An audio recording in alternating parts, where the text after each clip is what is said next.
మల్లెపూలు అమ్ముకునేవాడు చర్చి ముందు పెట్టాడంట బండి. పాస్ గారు లోపల వద్ద చెప్పాడు, ఒక్కడ కూడా కొనడు పోరా అని. ఇంకో చోట పెట్టుకో, మార్కెట్లో పెట్టుకోపో, అక్కడ కొంటారులే కానీ ఇక్కడ కొందరు పో అంటే ఎందుకు కొనరు, నిజమంది ఆడవాళ్ళు వస్తుంటే కొంటారులే అని పెట్టాడు.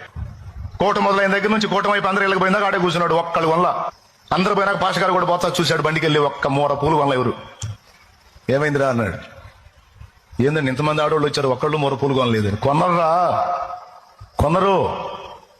పిచ్చి పిచ్చి వేషాలన్నీ వేసి రోడ్లమిటి బజార్లమిటి తిరగటానికి, పిచ్చి పిచ్చి వేషాలన్నీ వేసి రోడ్లమిటి బజార్లమిటి తిరగటానికి వారు బజారు సంబంధులు కాదు, వారు బజారు సంబంధులు కాదు, వారు పరిశుద్ధాత్మ సంబంధులు. కాలంలో మరో వివాదం వచ్చింది, ఏదో పువ్వుల వివాదం అంట. ఇంకా మనకు పని పాట లేదు. ఇంకా నేను చెప్తున్నాను కదా, కొంతమందికి పని పాట లేదు, ప్రతిదాన్ని ఇంకేదో మాట్లాడాలి. ఈ పువ్వుల వివాదం అంటే మల్లె పువ్వులు పెట్టుకున్న వాళ్ళందరూ బజారు మనుషులు అన్నట్టు, చెడ్డవాళ్ళు అన్నట్టు, అనవసరమైన మాటలు అవి, అక్కర్లేని మాటలు.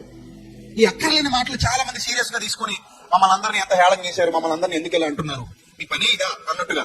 వాస్తవానికి పువ్వులకు సృష్టికర్త ఎవరు?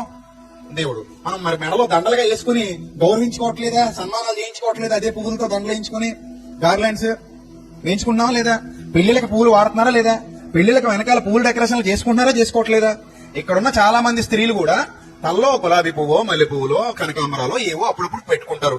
దానికే పాపాత్ములు అయిపోయారు ప్రజలు, దానికే బజారోళ్ళు అయిపోయారు ప్రజలు.